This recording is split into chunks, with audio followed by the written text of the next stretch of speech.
বড় ছেলে আমাদের খোঁজ খবর নেয় না এবং আমাদের সাথে ভালো আচরণও করে না, তাই আমি আমার সমুদয় সম্পত্তি ছোট ছেলেকে দিয়ে যেতে চাই। এটা কি আমার জন্য ঠিক হবে?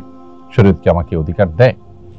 সন্তানদের মধ্যে যে সমতা বজায় রাখা সম্পদ দেওয়ার ক্ষেত্রে, এটা অনেক উলামা ইকরামের মতে ওয়াজিব। কারণ নবী করিম সাল্লাল্লাহু আলাইহি ওয়াসাল্লাম এক সাহাবী ক্ষেত্রে যখন হেরফের করেছেন তাকে কিন্তু তিনি ভর্ৎসনা করেছেন এবং তিনি নির্দেশ করেছেন আ'দিলু বাইনা আওলাদিকুম ইত্তাকুল্লাহ ওয়া'দিলু বাইনা আওলাদিকুম, তোমরা আল্লাহকে ভয় করো এবং তোমাদের সন্তানদেরকে কিছু দেওয়ার ক্ষেত্রে তোমরা সমতা বজায় রাখো এবং ইনসাফ করো। এর বিপরীতে ফুকাহায়ে আহনাফের মতে এটি উত্তম, তবে ওয়াজিব বা ফরজ নয়।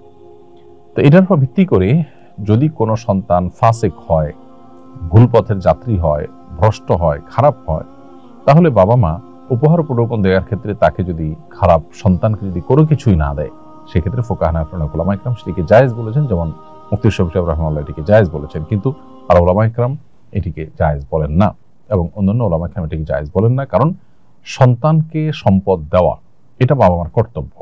আল্লাহ তাআলা যে হিস্সা ঠিক করে দিয়েছেন সেটা আল্লাহর দেওয়া নির্ধারণ, আল্লাহ ঠিক করে দিয়েছেন।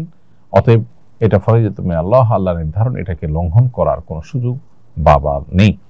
বাবা যেটি করতে পারেন সেটি হলো সন্তানদের মধ্যে কেউ হয়তো একটু বেশি ভালো, তাকে একটু উপহার দেওয়ার ক্ষেত্রে শুধু ভালো হওয়ার কারণে উৎসাহ দেওয়ার জন্য পুরস্কার স্বরূপ একটু বাড়িয়ে দিলেন, এটা সর্বসম্মতিক্রমে জায়েজ। কিন্তু সম্পূর্ণভাবে বঞ্চিত করবার এখতিয়ার আসলে বাবার বা মায়ের থাকে না।